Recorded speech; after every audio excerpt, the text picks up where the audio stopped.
আজকে লেবাননে যে ভয়ঙ্কর হামলা চালিয়েছে, 10 মিনিটে 100 বারের উপর হামলা চালিয়েছে, একদম বৈরুত সহ তছনছ করে ফেলছে। 250 উপরে মারা গেছে। যুদ্ধবিরতি কার্যকর হতে না হতেই অশনি সংকেত। হোয়াইট হাউস বলছে ঠিক ইসরায়েলের প্রধানমন্ত্রী নেতানিয়াহু যে ভাষায় বলেছে ঠিক সেইভাবে, যে যুদ্ধবিরতিতে লেবানন অন্তর্ভুক্ত নয়।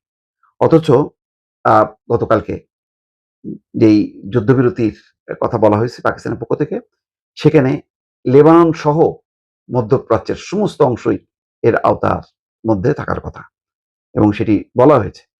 আব্বাস আরাকচি, ইরানের পররাষ্ট্রমন্ত্রী, আজকে লেবাননে যে ভয়ঙ্কর হামলা চালিয়েছে, 10 মিনিটে 100 বারের উপর হামলা চালিয়েছে, একদম বৈরুত সহ তছনছ করে ফেলছে। 250 উপরে মারা গেছে। তার আগে জানা যাচ্ছিল 89 জন, এখন মৃতের সংখ্যা, হতাহতের সংখ্যা বাড়ছে। হোয়াইট হাউস আবার নেতানিয়াহুর পক্ষে বলছে যে যুক্তরাষ্ট্র এবং ইরানের মধ্যকার যুদ্ধবিরতিতে চুক্তিতে লেবানন অন্তর্ভুক্ত নয় বলে জানিয়েছে হোয়াইট হাউসের মুখপাত্র ক্যারোলিন লেভিট। বুধবার ব্রিফিংয়ে তিনি এই কথা বলছেন। লেভিট বলেন, গতরাতে প্রেসিডেন্ট ডোনাল্ড ট্রাম্প এবং ইসরায়েলের প্রধানমন্ত্রী নেতানিয়াহুর মধ্যে কথা হয়েছে।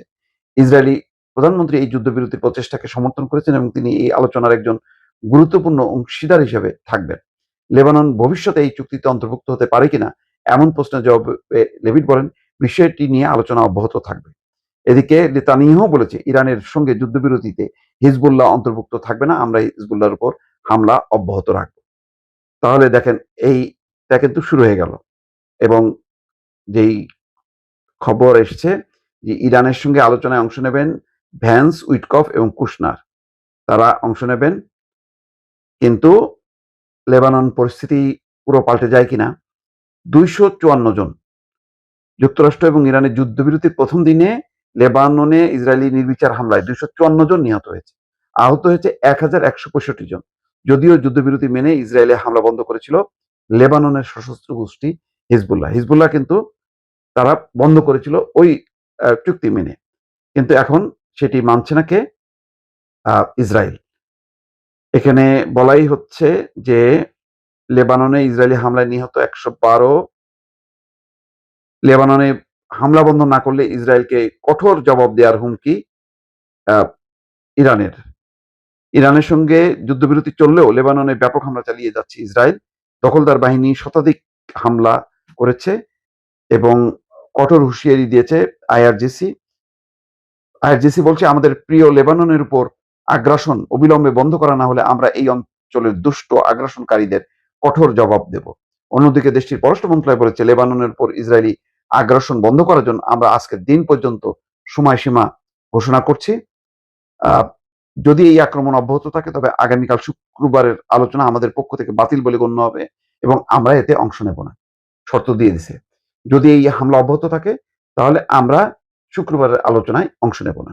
নাম প্রকাশে অনিচ্ছুক এক জ্যেষ্ঠ কর্মকর্তা আল জাজিরাকে বলেছেন, লেবাননে ইসরায়েলি কর্মকাণ্ড এবং যুদ্ধবিরতির শর্তভঙ্গের জবাবে আমরা শাস্তিমূলক ব্যবস্থা নেব। তিনি বলেন, যুদ্ধবিরতিতে পুরো অঞ্চল অন্তর্ভুক্ত, শুধু লেবানন না, পুরো অঞ্চল।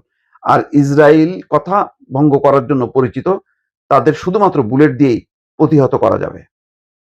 এদিকে ইরানের রাষ্ট্রীয় সংবাদ সংস্থা ফার্স নিউজ বলছে যে যুদ্ধবিরতি লঙ্ঘনের ঘটনায় ইসরায়েলের বিরুদ্ধে পাল্টা জবাব দেওয়ার প্রস্তুতি নিচ্ছে তেহরান। পরিস্থিতি ক্রমেই উত্তেজনাপূর্ণ হয়ে উঠছে এবং বিষয়টি নিয়ে আরো বিস্তারিত তথ্য পাওয়া গেলে তা জানানো হবে। অন্যদিকে লেবাননে ইসরায়েলি হামলার জেরে হরমুজ প্রণালী দিয়ে তেলবাহী ট্যাঙ্ক চলাচল আবারও বন্ধ হয়ে গেছে বলে জানিয়েছে ইরানি সংবাদ মাধ্যম। সব মিলায় ওই লেবাননে হামলা দিয়ে পুরো একটা এলোমেলো অবস্থা তৈরি হয়েছে। এই জট কিভাবে খুলবে তা এখনো পরিষ্কার না। দর্শক।